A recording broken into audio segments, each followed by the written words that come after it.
E se il più grande impero del mondo decidesse di tornare per vendicarsi? E se un esercito così immenso da sembrare inarrestabile stesse già marciando verso di noi? Come può una terra divisa, fatta di città rivali, sperare di resistere? 10 anni dopo Maratona, la Persia prepara qualcosa di ancora più grande. Un esercito mai visto prima. Una flotta capace di coprire il mare. Eppure, tra passi stretti e acque insidiose, nascerà una risposta. 3 nomi, 3 momenti decisivi. Termopili, Salamina e Platea. Benvenuti su Polis.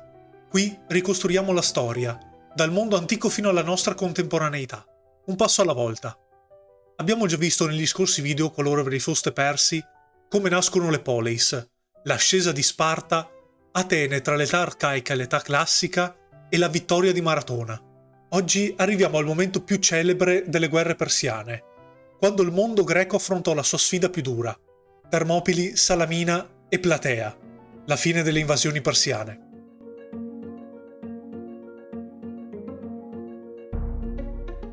Nel 490 a.C. Atene ha sconfitto i persiani a Maratona. Per i greci è una vittoria enorme, per la Persia invece è soltanto un ostacolo temporaneo.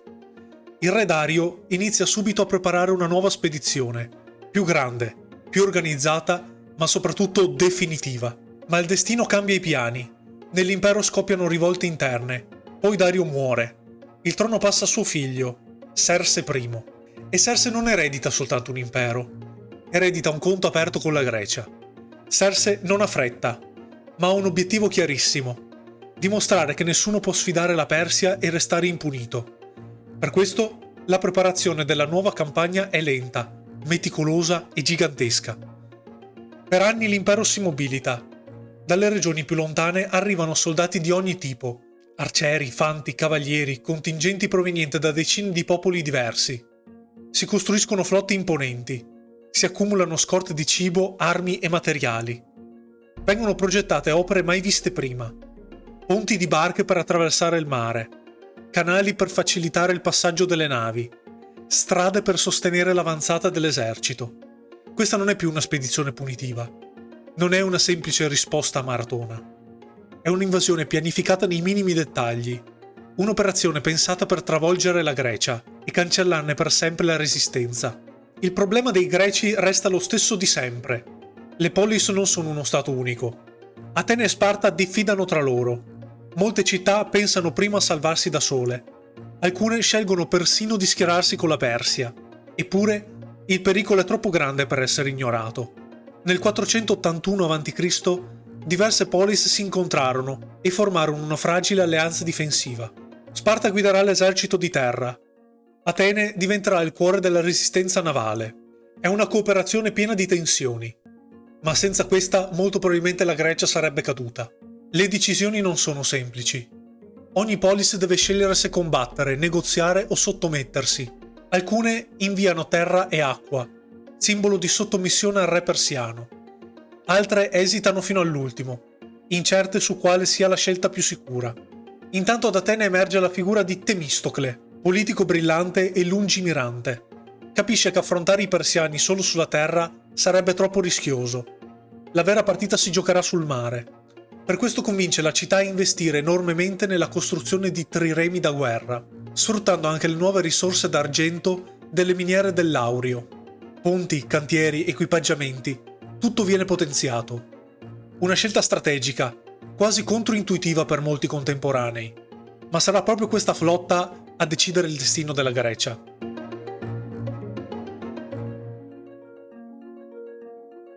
Nel 480 a.C. l'esercito persiano entra in Grecia. Le fonti antiche parlano di numeri immensi.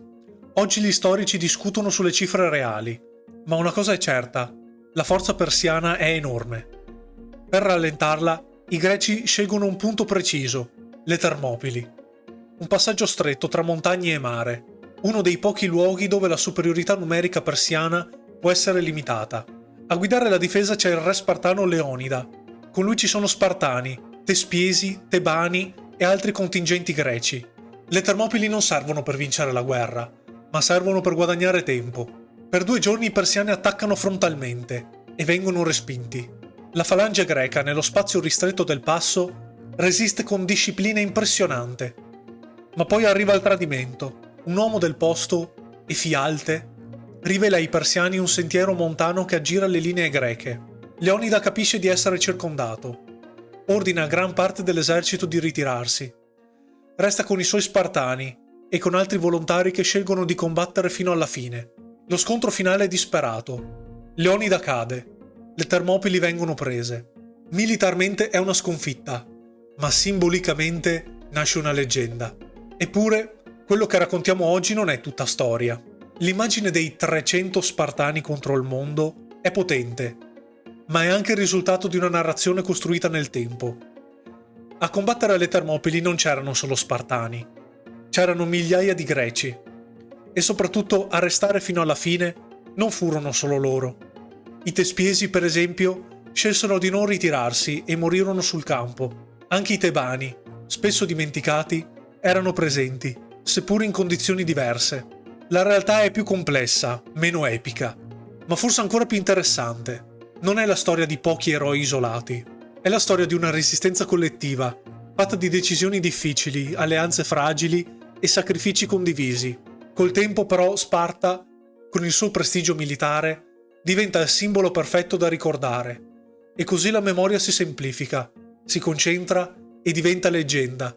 Le Termopili non sono solo una battaglia, sono anche un esempio di come la storia venga raccontata.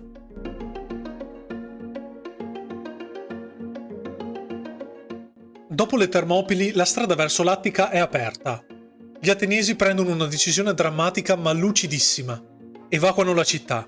Donne, anziani e bambini vengono trasferiti soprattutto sull'isola di Salamina e in altre zone sicure. Quando i persiani entrano ad Atene, trovano una città quasi vuota. L'Acropoli viene presa. Templi e edifici vengono incendiati. La capitale culturale del mondo greco è in fiamme, ma la guerra non è ancora decisa. L'evacuazione non è improvvisata. È una scelta strategica pensata da tempo. Temistocle aveva capito che difendere Atene dietro le mura sarebbe stato inutile contro un esercito così grande. Meglio salvare le persone e puntare tutto sulla flotta. Migliaia di cittadini diventano profughi nel giro di pochi giorni. Le famiglie vengono separate, costrette a lasciare case, templi e ricordi. Il legame con la città non è solo politico, è religioso e identitario. Abbandonarla significa perdere tutto. Eppure Atene accetta questo sacrificio. Quando i persiani arrivano, trovano solo pochi difensori rimasti sull'Acropoli, decisi a resistere fino alla fine. Vengono sopraffatti e le fiamme si alzano visibili da lontano. È un colpo durissimo, non solo materiale, ma simbolico. La città che rappresenta cultura, arte e libertà viene distrutta, ma proprio in questo momento, mentre Atene brucia, si sta preparando la risposta, perché la vera forza ateniese non è più dentro le mura, è in mare. La flotta greca si concentra nello stretto di Salamina. Molti comandanti vorrebbero ritirarsi più a sud, ma Temistocle insiste per combattere lì. In uno spazio stretto, le numerose navi persiane avranno difficoltà a manovrare e la superiorità numerica diventerà meno utile. Temistocle non vince con la forza, vince con l'intelligenza. Secondo la tradizione, invia persino un messaggero ingannevole a Serse, inducendolo ad attaccare subito. I persiani entrano nello stretto, le linee si comprimono e le navi si ostacolano tra loro. Poi i greci colpiscono. Le triremi ateniesi e alleate speronano, spezzano remi e creano caos totale. La grande flotta persiana perde ordine. Molte navi vengono affondate o catturate. Serse osserva la battaglia da terra e vede la sua armata navale crollare. Salamina così diventa il vero punto di svolta, perché occupare la Grecia senza dominare il mare è una cosa molto più difficile. Le triremi greche più leggere e manovrabili sfruttano ogni spazio, ogni errore nemico. Gli equipaggi sono addestrati, coordinati e pronti a colpire e ritirarsi rapidamente. Al contrario, la flotta persiana, enorme ma meno compatta, perde efficacia proprio nel momento decisivo. Quella che doveva essere una dimostrazione di forza si trasforma in un disastro. Dopo la sconfitta, Serse comprende il rischio. Senza controllare il mare, le linee di rifornimento sono vulnerabili. E così prende una decisione cruciale. Una parte dell'esercito resta in Grecia, ma lui torna in Asia.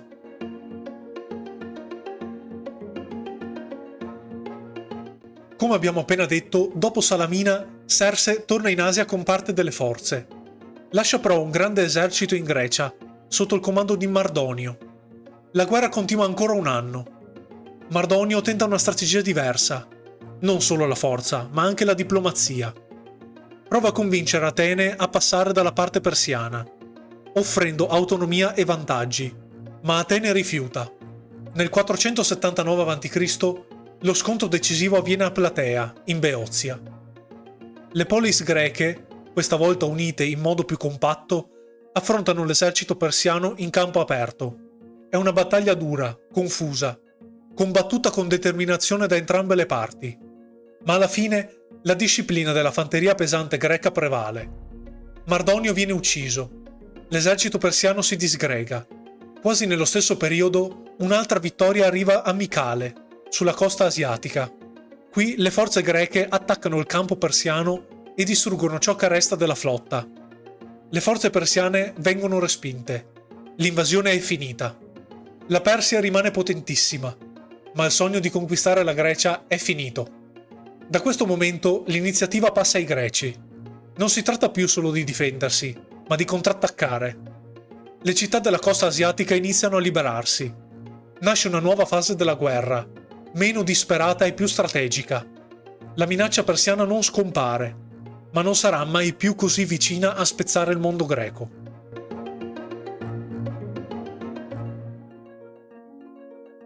Le guerre persiane trasformano il mondo greco.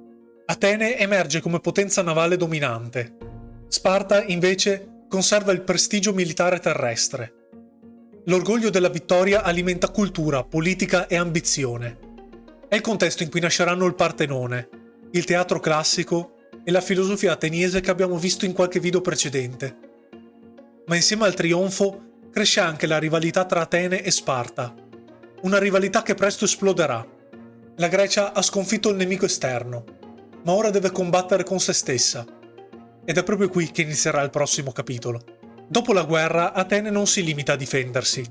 Costruisce una rete di alleanze sempre più ampia, trasformando progressivamente quella che nasce come cooperazione in una vera e propria sfera di influenza. La flotta diventa il cuore del suo potere, il mare il suo dominio. Sparta invece osserva con crescente diffidenza. Fedele al suo modello tradizionale, vede nell'espansione ateniese una minaccia all'equilibrio greco. Due visioni opposte iniziano ad emergere. Da una parte una potenza marittima, dinamica e aperta. Dall'altra una società militare, rigida e conservatrice.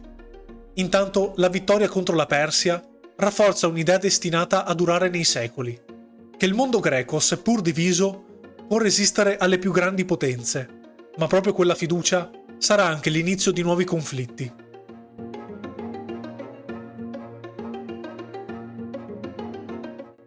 Alle Termopili pochi uomini mostrarono cosa significa resistere. A Salamina una flotta dimostrò che l'intelligenza può battere la forza. E dopo anni di guerra, la Grecia rimase libera, ma il prezzo della vittoria stava appena iniziando.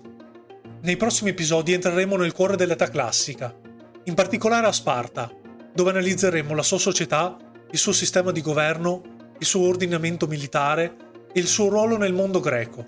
E soprattutto capiremo come da una vittoria comune nasceranno tensioni sempre più profonde, e da questa tensione scoppierà una guerra destinata a cambiare per sempre il volto della Grecia.